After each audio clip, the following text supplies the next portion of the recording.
Marcus wiped down the worn wooden bar for the third time that evening, his weathered hands moving in practiced circles across the familiar grain.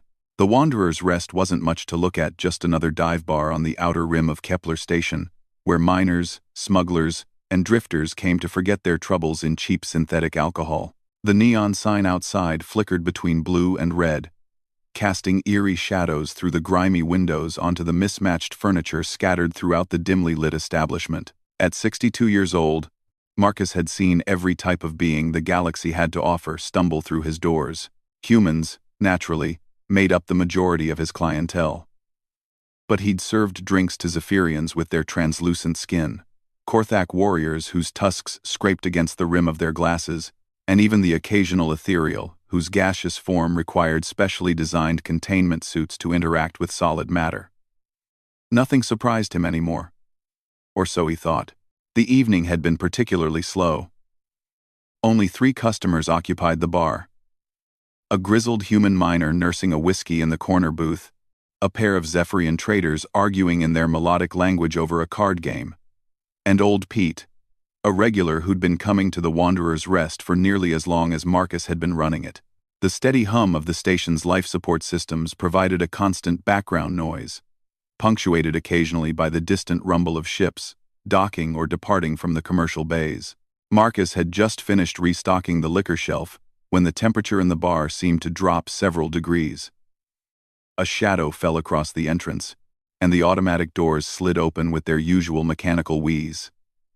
What stepped through those doors made every conversation in the establishment come to an abrupt halt. The creature stood nearly 8 feet tall, its massive frame barely fitting through the doorway. Scales the color of deep emerald caught the light from the overhead fixtures, creating an almost hypnotic pattern of reflected illumination across its hide. 2 powerful wings were folded tightly against its back, and a long tail trailed behind it, the tip occasionally twitching with what might have been nervousness or agitation. But it was the eyes that captured Marcus's attention, ancient, intelligent eyes that seemed to hold the weight of centuries, colored like molten gold, and fixed directly on him. A dragon. An honest-to-God dragon had just walked into his bar. The miner in the corner booth scrambled to his feet, knocking over his chair in his haste to reach the exit. The Zephyrian traders abandoned their card game, their translucent forms shimmering as they practically fled toward the back entrance. Even old Pete, who claimed nothing could faze him after 40 years of deep space hauling, grabbed his bottle and retreated to the farthest corner of the establishment. Marcus, however, remained exactly where he was. He'd learned long ago that running from trouble usually made it worse, and besides, this was his bar. Whatever this creature wanted, he'd deal with it the same way he dealt with everything else, with calm professionalism and a healthy dose of caution. The dragon moved slowly into the establishment, its claws clicking against the metal flooring with each careful step. Despite its imposing size, there was something almost tentative about its movements, as if it wasn't quite sure of its welcome. It approached the bar counter, lowering its great head to peer at Marcus with those unsettling golden eyes. "Are you open?" the dragon asked, its voice a deep rumble that seemed to resonate from somewhere deep within its chest. The question was asked in perfect standard galactic, with just the faintest hint of an accent Marcus couldn't quite place. Marcus blinked once, then nodded. "We're open. What can I get you?" The dragon's expression, if such a thing could be read on reptilian features, seemed almost surprised by the straightforward response. "I was told this establishment serves anyone willing to pay." "That's right," Marcus confirmed, reaching under the counter to retrieve a clean glass. "Cash, credits, or barter? What's your preference?" For a long moment, the dragon simply stared at him. Marcus got the distinct impression he was being evaluated, measured in some way he couldn't quite understand. Finally, the creature's massive head tilted slightly to one side. "I have credits, but I'm not certain what beverages you might have that would be suitable for my physiology." Marcus set the glass down on the counter and leaned against the bar, studying his unusual customer with the same professional assessment he'd give to any new patron. "Well, that depends. You breathe oxygen, obviously, since you're not wearing any kind of atmospheric gear. Your body temperature seems to run higher than baseline human. judging by the way the air shimmers around you. And given your size, I'd guess you've got a metabolism that can handle some pretty strong stuff. The dragon's eyes widened slightly. You're quite observant. 40 years behind a bar teaches you to read people, or in your case, beings. So, are we talking about something with alcohol content? Or would you prefer something non-intoxicating? Alcohol would be acceptable, perhaps even welcome. Marcus nodded and turned to examine his selection of liquors. For someone your size with a robust metabolism, I'd recommend starting with something substantial, but not overwhelming. How about Terran whiskey? It's got enough kick to be noticeable, but it won't knock you flat. That sounds agreeable. Marcus selected a bottle of genuine earth whiskey, one of his more expensive offerings, and poured a generous measure into a large glass. The amber liquid caught the light beautifully as he slid it across the counter toward his draconic customer. The dragon carefully lifted the glass with one massive claw, handling the fragile container with surprising delicacy. It brought the whiskey to its mouth and took a small, experimental sip. For a moment, the creature was perfectly still, apparently processing the taste and sensation. "This is quite good," the dragon said finally, genuine appreciation evident in its voice. "I had not expected such quality in an establishment of this type." "Don't judge a book by its cover," Marcus replied with a slight smile. "Or a bar by its appearance. I may not run the fanciest place on the station, but I take pride in what I serve." The dragon took another, larger sip of the whiskey, and some of the tension seemed to leave its massive frame.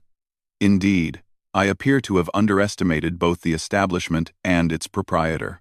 Marcus pulled a stool from behind the counter and settled onto it, a gesture that brought him closer to eye level with his unusual customer. "So, what brings a dragon to Kepler Station? Don't see many of your kind out this way.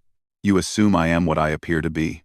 Well, you've got the scales, the wings, the tail, and you're breathing without any kind of atmospheric gear. Plus, you're roughly dragon-shaped, and the size matches every description I've ever heard.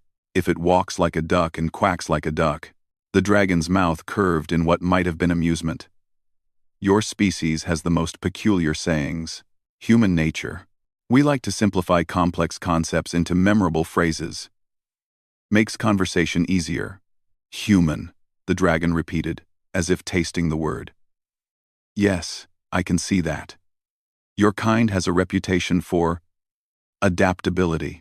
Marcus refilled the dragon's glass without being asked. "Among other things. So, are you going to tell me what really brings you here? Or are we going to dance around the subject all night? Because I've got time either way." The dragon considered this for a long moment, swirling the whiskey in its glass with careful movements. "I suppose there is no harm in honesty. I am traveling through this sector on business. The nature of my work requires me to spend considerable time alone, moving from one system to another. It becomes isolating, lonely." Marcus translated. "Precisely. I had heard that establishments such as yours existed places where travelers could find company and conversation, without judgment or expectation. I confess I was curious." Marcus nodded slowly.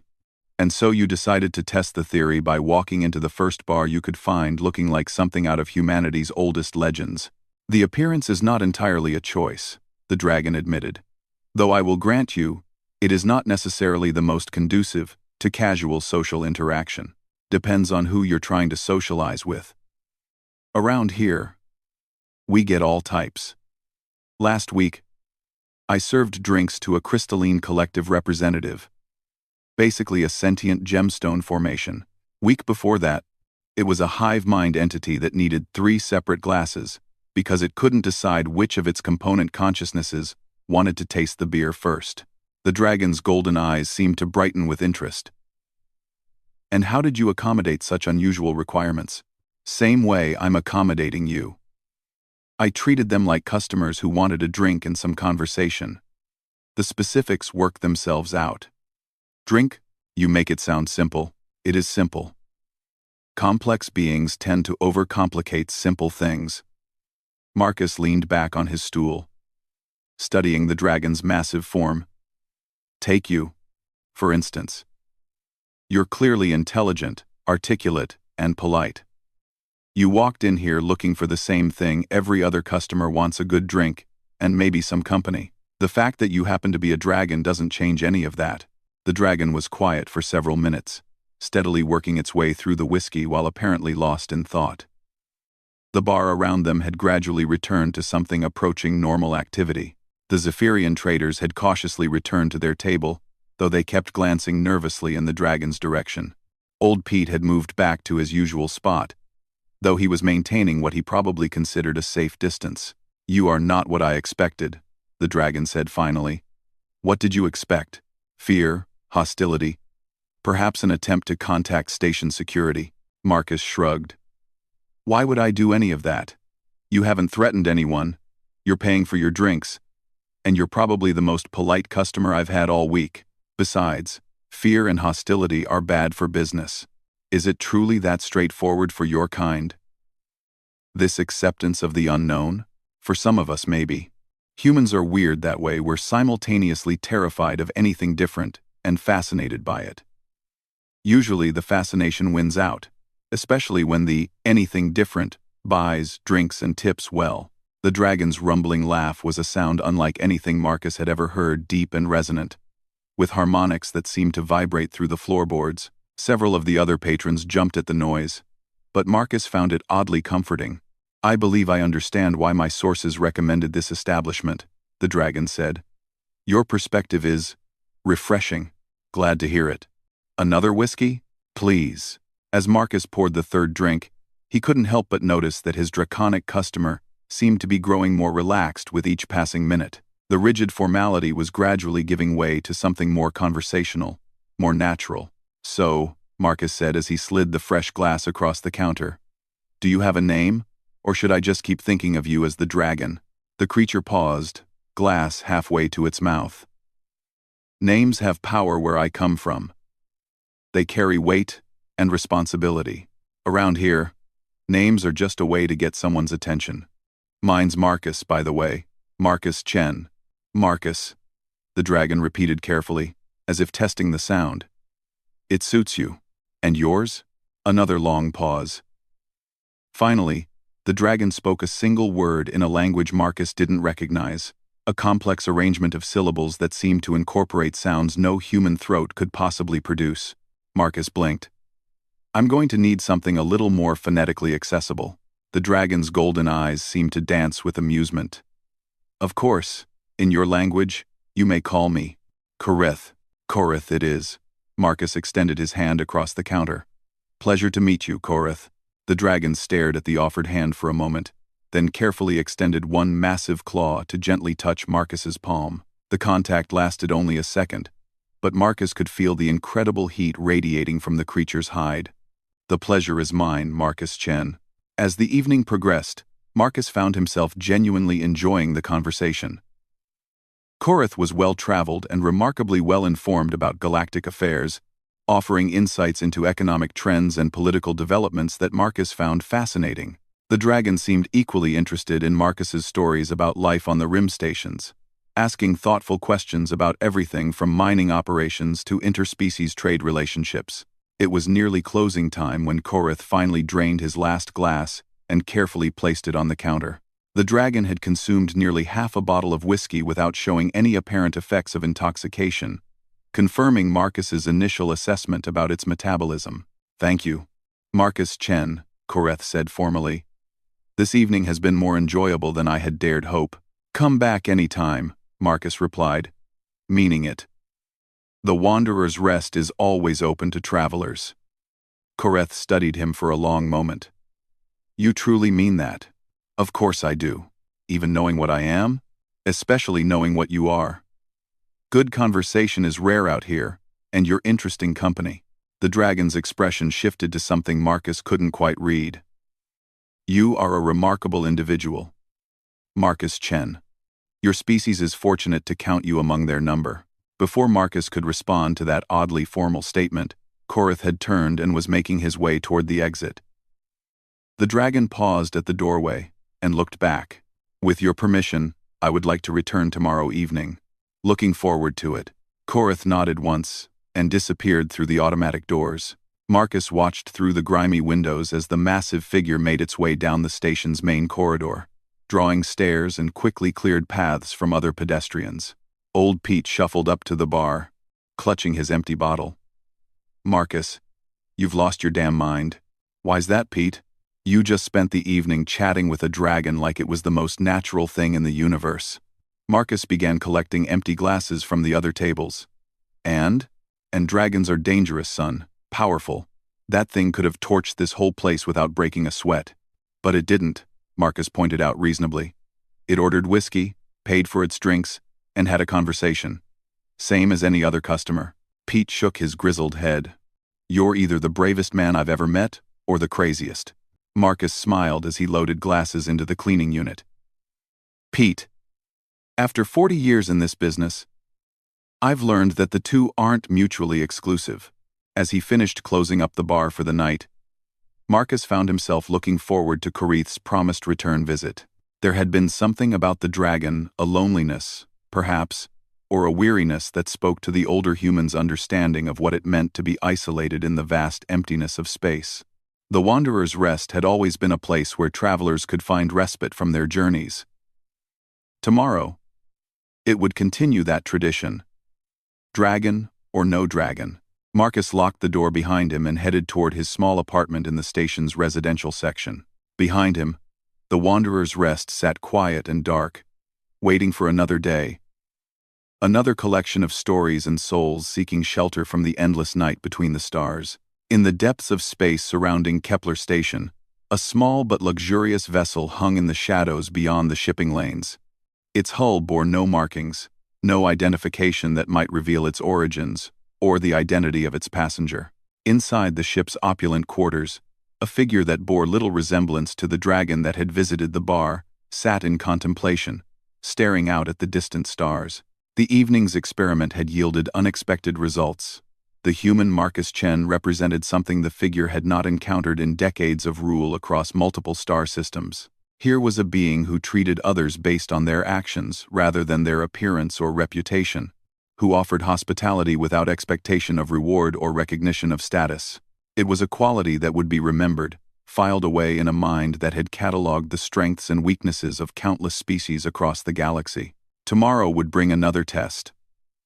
Another opportunity to study this unusual human, and perhaps understand what made his kind so remarkably adaptable to the challenges of an ever-expanding universe. The figure smiled, an expression that would have surprised anyone who knew its true identity, and began to plan the next evening's visit to a small bar called the Wanderer's Rest. The next evening arrived with all the routine familiarity of 1,000 others, but Marcus found himself checking the chronometer more frequently than usual. The Wanderer's Rest had opened at its regular time, and the typical evening crowd was beginning to filter in. Two freight haulers argued loudly over a shipping contract at the corner table. A group of station technicians celebrated someone's birthday with increasingly off-key singing, and the usual collection of drifters and traders occupied their preferred spots throughout the establishment. Marcus went through his opening routine with practiced efficiency, but part of his attention remained focused on the entrance. He wasn't entirely sure Korath would return despite the dragon's promise. Beings of that obvious power and importance often had priorities that could change without notice. Still, something about their conversation the previous evening had left Marcus genuinely hoping to see his unusual customer again. When the familiar shadow fell across the entrance at exactly the same time as before, Marcus smiled. Korath entered the bar with the same careful dignity as the night before, though this time the other patrons were better prepared for the sight. While conversation still quieted and heads still turned, there was less of the outright panic that had characterized the dragon's first appearance. "Good evening, Korath," Marcus called out as the massive figure approached the bar. "Right on time. Good evening, Marcus Chen." Korath settled into the same position as before, lowering his great head to make eye contact. "I hope my return does not inconvenience you." "Not at all. I saved your bottle." Marcus retrieved the whiskey from the previous night and began pouring. "How was your day?" The simple question seemed to catch Korath off guard. The dragon blinked those golden eyes slowly, as if processing something unexpected. My day? Sure. Work, travel, whatever it is you do when you're not visiting dive bars on rim stations. Good day? Bad day? Anything interesting happen? Aye. Korath accepted the glass of whiskey but didn't drink immediately. Instead, he continued to study Marcus with that intense, evaluating gaze. You ask, because you are genuinely curious about my well-being. I ask because I'm making conversation. Marcus replied with a slight shrug. But yeah, I suppose I am curious. You strike me as someone who probably has interesting days. I attended several meetings regarding trade agreements between various systems in this sector. The negotiations were complex. Sounds boring as hell. Korath's rumbling laugh filled the bar. An astute assessment. Though I suspect the beings involved would be offended to hear their carefully constructed diplomatic language described so bluntly. Diplomats, Marcus said with mock disgust. I've served drinks to plenty of them over the years. They all have the same problem. They use 50 words when 5 would do the job better. You have served diplomats? This is a trade station, Korath. We get representatives from every major power in the sector passing through here. Mostly they're trying to cut deals for mineral rights or shipping contracts, but sometimes it's bigger stuff. Last year I had a delegation from the hegemony trying to negotiate territorial boundaries with a group of independent world representatives. Korath nearly choked on his whiskey. The Zephyrian hegemony was conducting negotiations here? On Kepler Station? Yeah, for about 3 weeks. Turned out to be good for business. Diplomats drink a lot when they're stressed, and territorial negotiations stress everybody. Marcus wiped down a glass while he talked, his tone casual. The hegemony folks were actually pretty decent once they relaxed a bit. Their lead negotiator, some highborn named Veltar, ended up becoming a regular customer. Nice enough guy, just took himself way too seriously. The expression on Korath's face was absolutely priceless. Marcus had learned to read the dragon's emotions over the course of their previous conversation, and right now, Korath looked like someone who had just learned that gravity worked backward on Tuesdays. You knew Veltar personally? Knew might be putting it strongly. But he came in here most nights during the negotiations. Always ordered the same thing, Centaurian brandy. Neat. Terrible tipper, though. Marcus paused in his cleaning. Why? You know him? Korath was quiet for a long moment, apparently working through something complex. Finally, he spoke carefully. Our paths have crossed professionally. I was not aware he had spent time on this station. Small galaxy sometimes. What kind of work are you in, exactly? I coordinate various business interests across multiple systems, trade relationships, resource allocation, that sort of thing. Marcus nodded. Corporate liaison work. That explains the diplomatic immunity you probably travel under. And why you know people like Veltar. Also explains why you look like you need a drink after spending all day in meetings. Diplomatic immunity? Sure. No way station security would let someone like you wander around freely without some kind of special status. You're obviously powerful, probably dangerous if provoked, and definitely not from any of the local systems. That means you've got papers from somebody important enough to make the local authorities back off. Korath stared at him for several seconds. You have given this considerable thought. Occupational hazard. When you're serving drinks to beings from across the galaxy, you learn to read the signs. Helps you avoid serving the wrong thing, to the wrong person, at the wrong time. Marcus refilled Korath's glass without being asked. Don't worry, though. Whatever kind of diplomatic immunity you're carrying, it's none of my business. I just serve drinks. You are remarkably perceptive. Marcus Chen. Just experienced. Speaking of which, you want to try something different tonight? That whiskey is good quality, but I've got some other options that might interest you. What would you recommend? Marcus turned to survey his selection of premium liquors.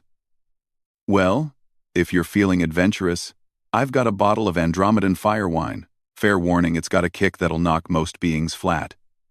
But given your size and metabolism, it might be just the thing for someone who's had a long day dealing with diplomatic nonsense. Fire wine? It's made from fruit that grows on volcanic worlds. The ethanol content is about 3 times standard whiskey, And it's got trace minerals that create a warming sensation that spreads from your stomach outward. Feels like drinking liquid sunlight, according to most customers who try it. Korath considered this. That sounds intriguing. Marcus retrieved a different bottle from his premium collection, this one, a deep red color that seemed to glow faintly in the bar's dim lighting. He poured a smaller measure than he had of the whiskey, given the increased potency. Start slow with this one, he advised, sliding the glass across the counter. It builds up. Korath lifted the glass and took a cautious sip. Almost immediately, his eyes widened, and a sound that might have been surprise escaped him. Strong reaction? Marcus asked, watching carefully for signs of distress. It is remarkable. I can feel the warmth spreading through my entire body.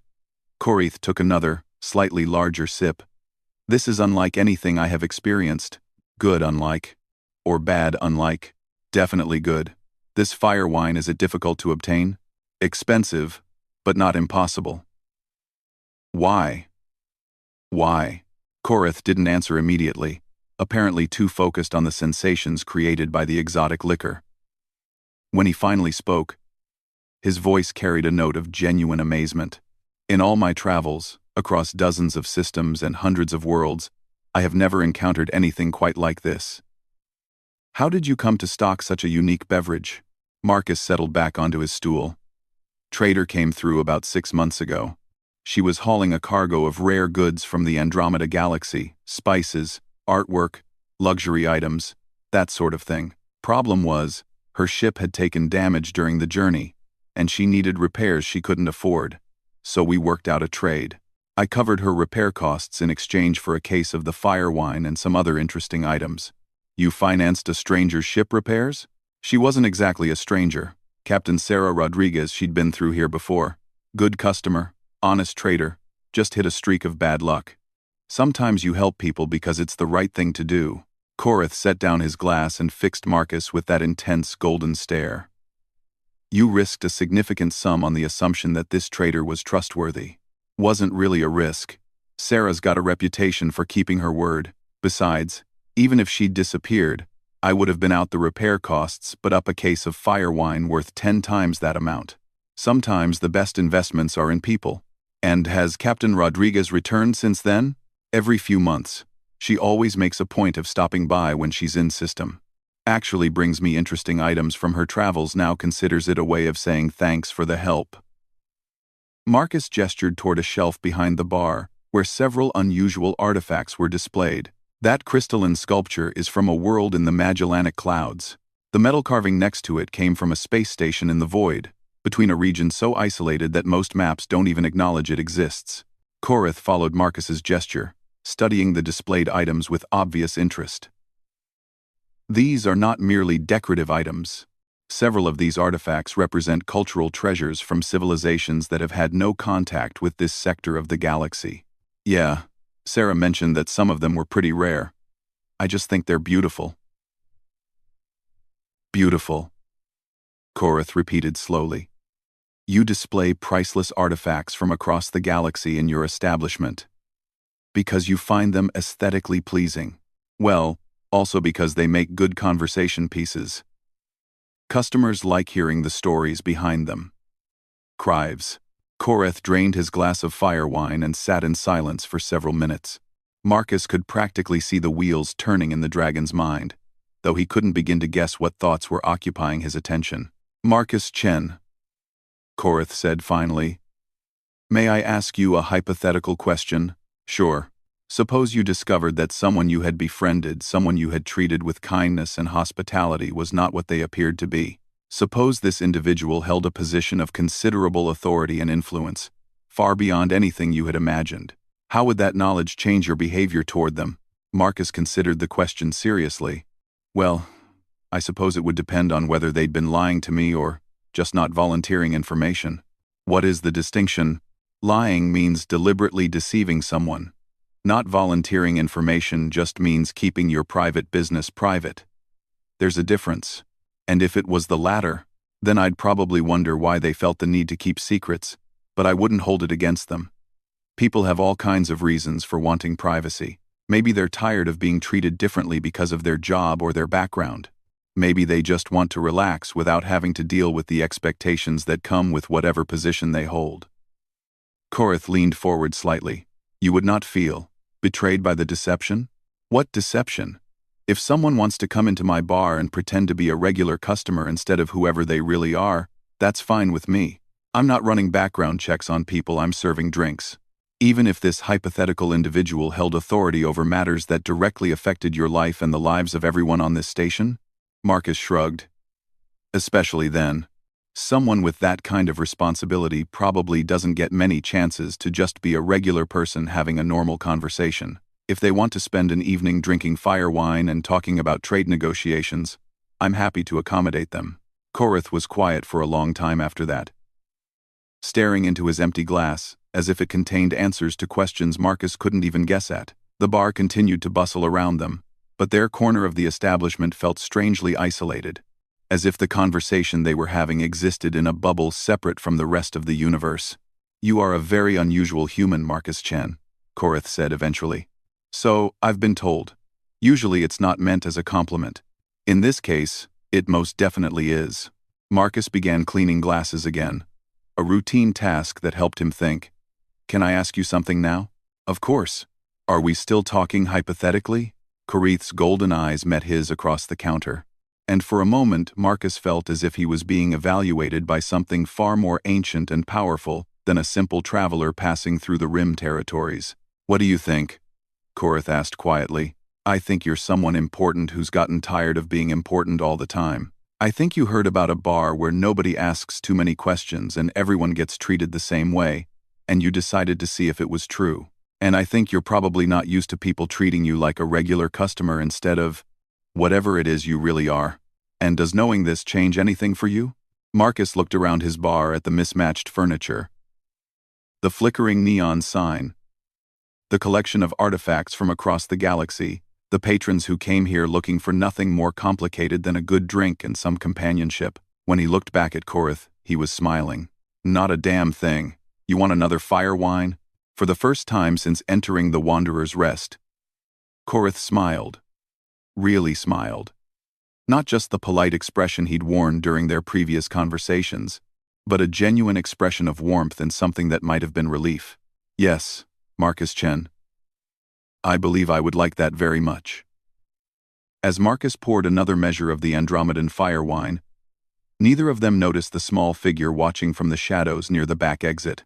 The being wore the gray uniform of station security, but the insignia on their collar indicated a rank far above anything typically found on a Rim station. They had been observing the interaction between the human bartender and his draconic customer with growing amazement, recording everything for later analysis. The implications of what they were witnessing would need to be reported immediately to the highest levels of both station authority and galactic intelligence networks. The figure slipped out through the rear entrance, already composing the urgent message that would soon be racing across the communication networks toward the core systems. Back at the bar, Marcus and Korath continued their conversation, unaware that their unusual friendship was about to attract attention from quarters neither of them could have imagined. The dragon, who was more than he seemed, continued to enjoy his fire wine, while the human bartender continued to treat him exactly as he would any other customer seeking good conversation and better alcohol. In a galaxy where power and status determined almost every interaction, the Wanderer's Rest remained what it had always been, a place where beings could simply be themselves, free from the expectations and obligations that defined their lives elsewhere. It was a small miracle of normalcy in an universe that rarely allowed for such things. And for now, that was enough.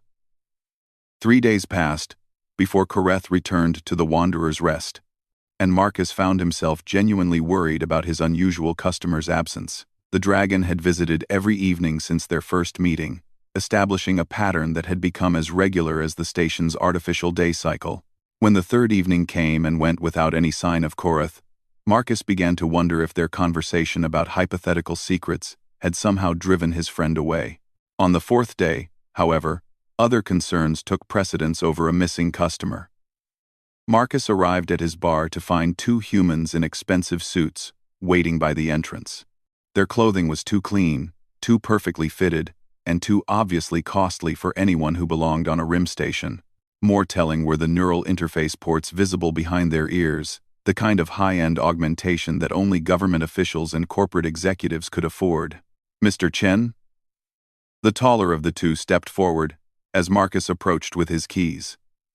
I'm Director Harrison from the Galactic Trade Commission. This is my colleague, Agent Walsh from Interstellar Relations. We need to speak with you. Marcus paused with his key halfway to the lock. About what? About your recent customer interactions. May we come inside? Every instinct Marcus had developed over 4 decades of running a bar on the edge of civilized space told him this conversation was going to be trouble. Government officials didn't visit establishments like the Wanderer's Rest to discuss customer interactions unless something had gone very, very wrong. I suppose, he said finally, opening the door. But I should warn you that I don't discuss my customers' private business. The 2 officials followed him inside, their eyes immediately scanning the establishment with professional thoroughness. Marcus watched them catalog the layout, the exits, the collection of artifacts behind the bar, and probably a dozen other details he wasn't even aware of. Interesting collection, Agent Walsh commented, nodding toward the shelf of items Sarah Rodriguez had brought him over the months. Gifts from a friend, Marcus replied carefully. He moved behind the bar, both for the psychological comfort of familiar territory and to put some distance between himself and his unexpected visitors. So what can I do for you? Director Harrison produced a small recording device and placed it on the counter. Mr. Chen, we understand you've been serving drinks to an individual who appears as a large, winged reptilian creature. Is this accurate? I serve drinks to a lot of individuals. Some of them are reptilian. This particular individual would be quite distinctive. Approximately 8 feet tall, emerald scales, wings, tail. Goes by the name Koreth. Marcus kept his expression carefully neutral. And if I have? Mr. Chen, Agent Walsh said, leaning forward slightly, you need to understand that this is a matter of galactic security. The individual you've been serving is not what he appears to be. Meaning?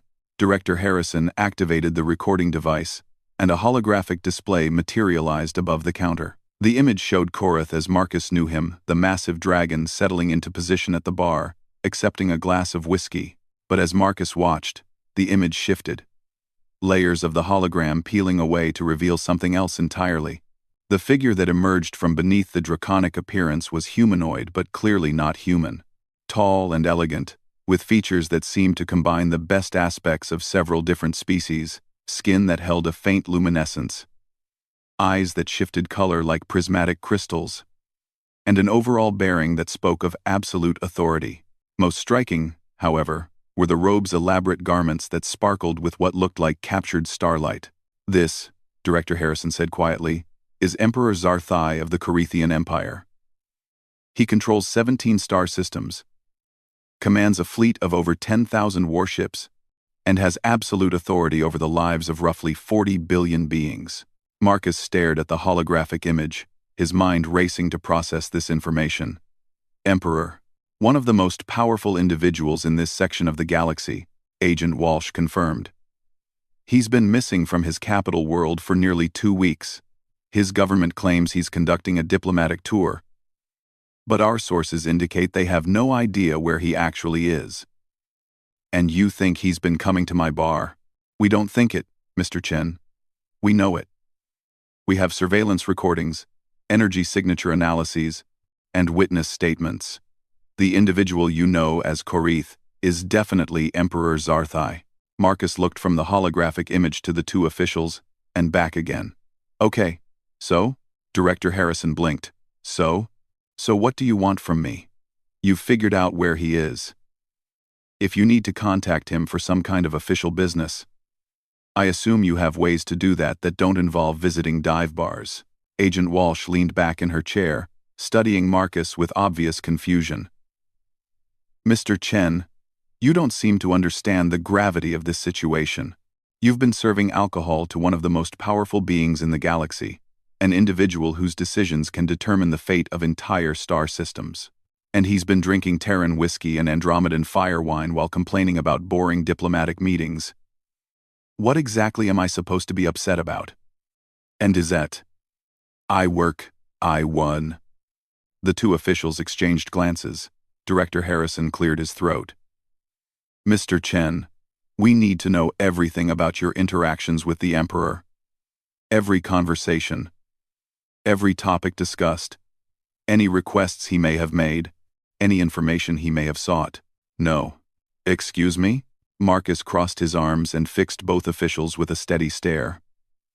I said no. I don't discuss my customers' private conversations with government officials. That's a policy I've maintained for 40 years, and I'm not about to change it now. Mr. Chen, Agent Walsh said, her tone taking on a harder edge. This is not a request. The Galactic Security Council has authorized us to gather information about the Emperor's activities by any means necessary. Then I suggest you ask him directly. We would prefer to approach this situation with complete information, and I would prefer to maintain my customers' privacy. Looks like we both have a problem. Director Harrison stood up, his expression darkening. Mr. Chen, you seem to be laboring under the misapprehension that you have a choice in this matter. The individual you've been serving represents a potential threat to the security of this entire sector. If he's gathering intelligence or planning some kind of military action, then he's the worst spy in galactic history, Marcus interrupted.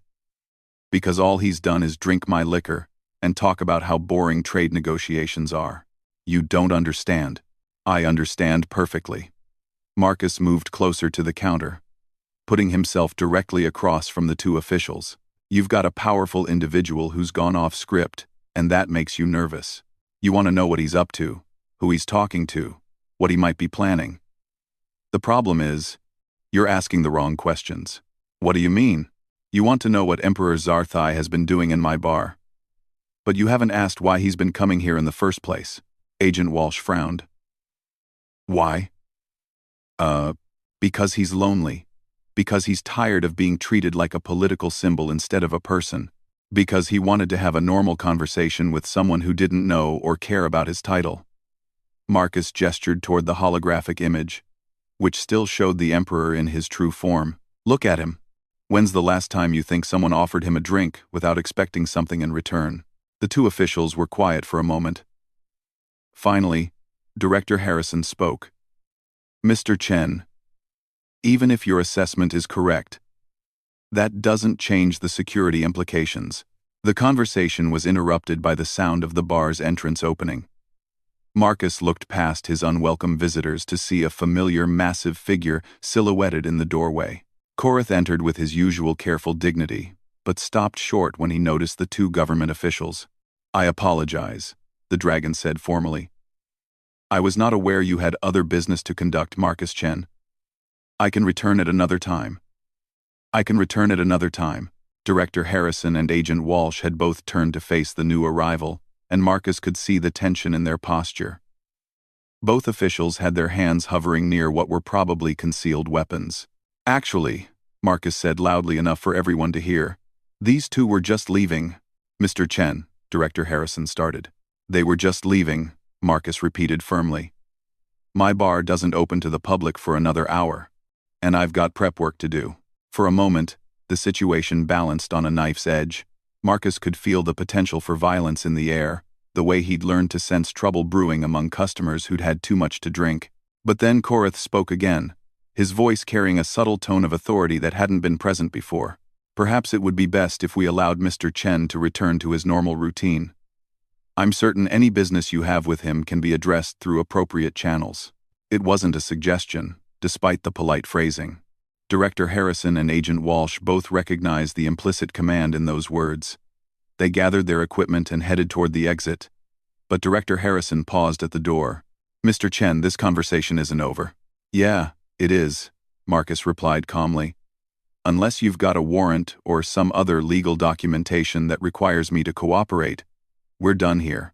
The door closed behind the two officials, leaving Marcus alone with Korath. The dragon remained motionless for several seconds, then slowly approached the bar.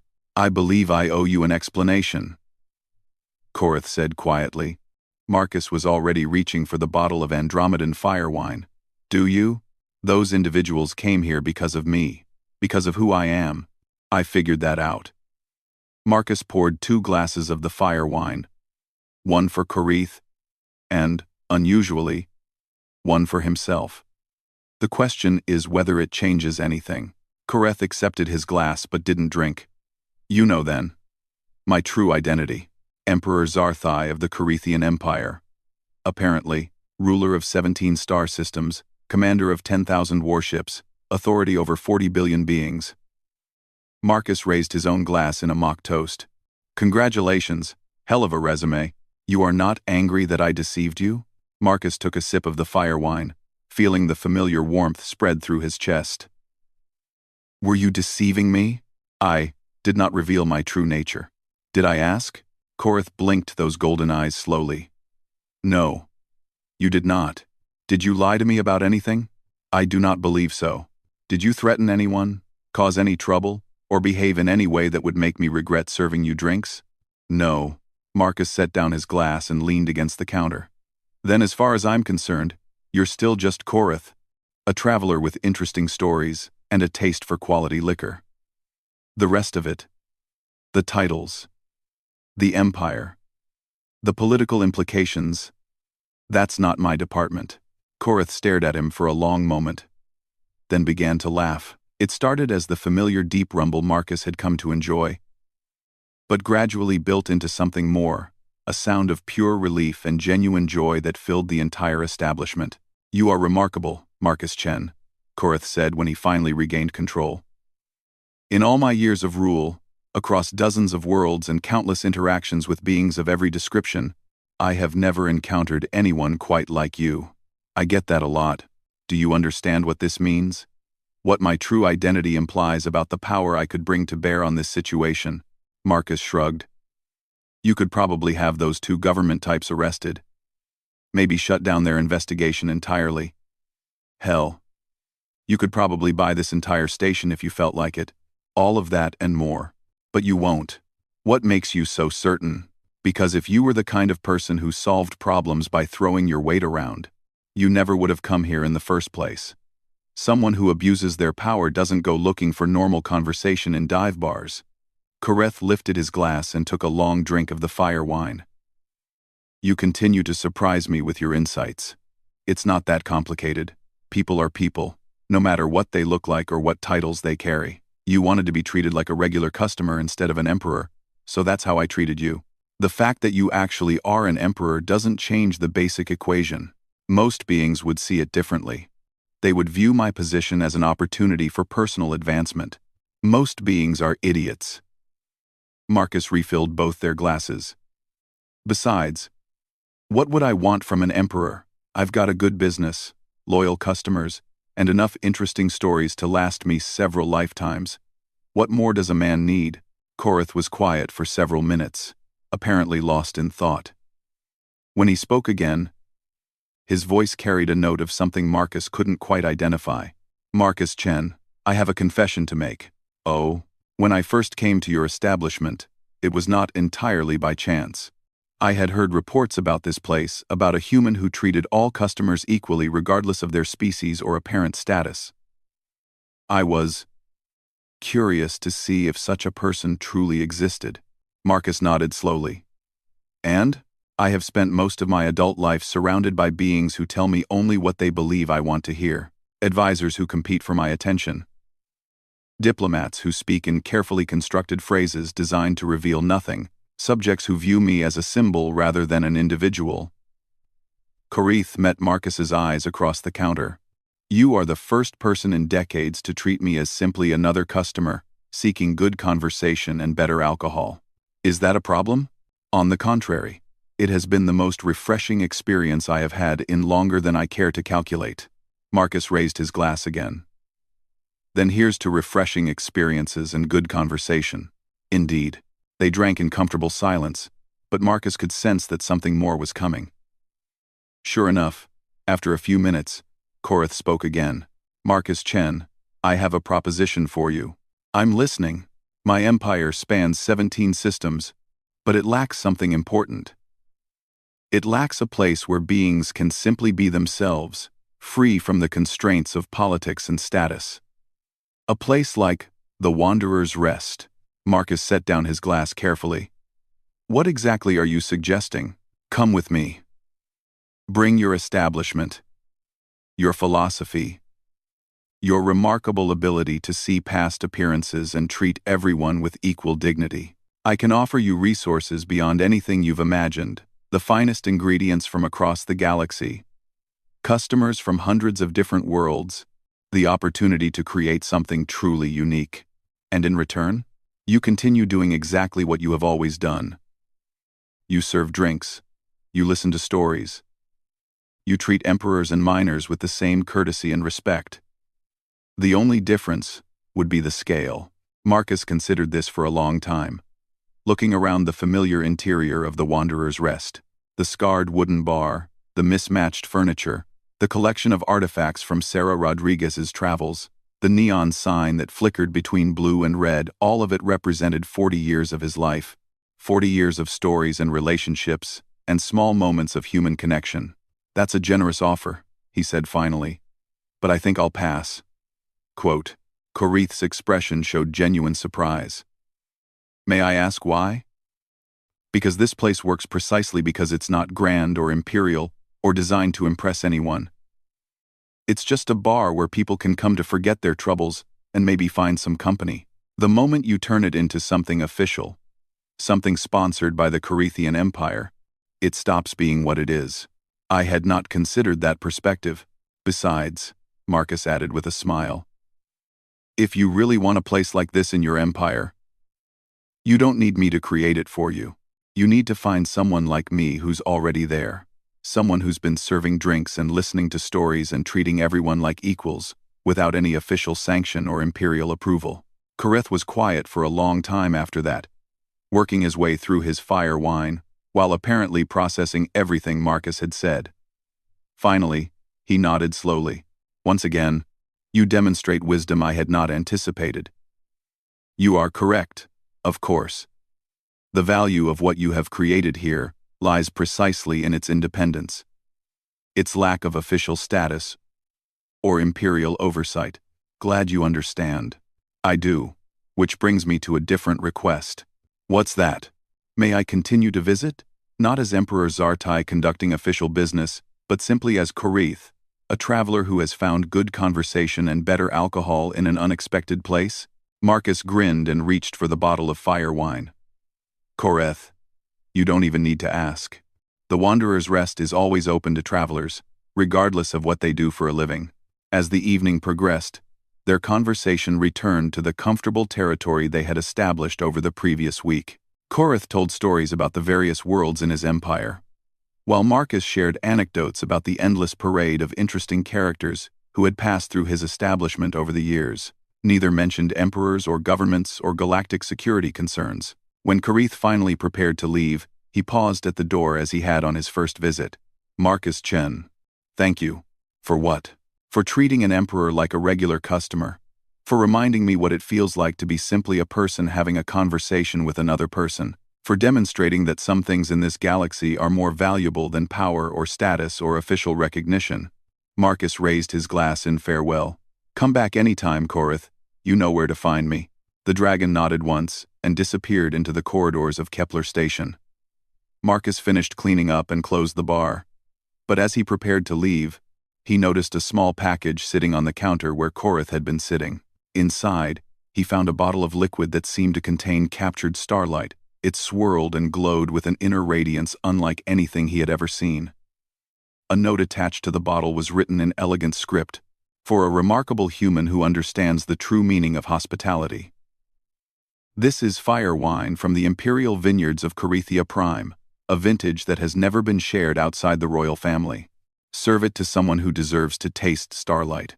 Marcus smiled and carefully placed the bottle on his premium shelf, right next to the artifacts Sarah Rodriguez had brought him from her travels.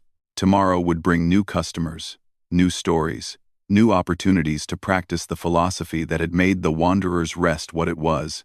In the depths of space, aboard a vessel that had remained hidden in the shadows beyond the shipping lanes, Emperor Zarthai returned to his true form and contemplated the lessons of the evening.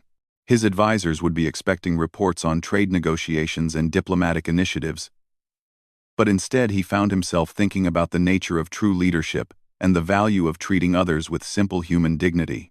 The emperor smiled and began composing new directives for his government orders that would emphasize the importance of seeing subjects as individuals rather than statistics, of listening to concerns rather than simply issuing commands, of remembering that an empire's true strength lay not in its warships, but in the loyalty and respect earned through genuine care for those under its protection. And in a small bar on Kepler Station, Marcus Chen locked the door behind him and headed home, unaware that his simple philosophy of treating everyone with equal respect had just influenced the policies of an empire spanning 17 star systems. The Wanderer's Rest remained what it had always been, a place where beings could find good drinks and better company, regardless of who they were or where they came from. And sometimes, that was exactly what the galaxy needed most.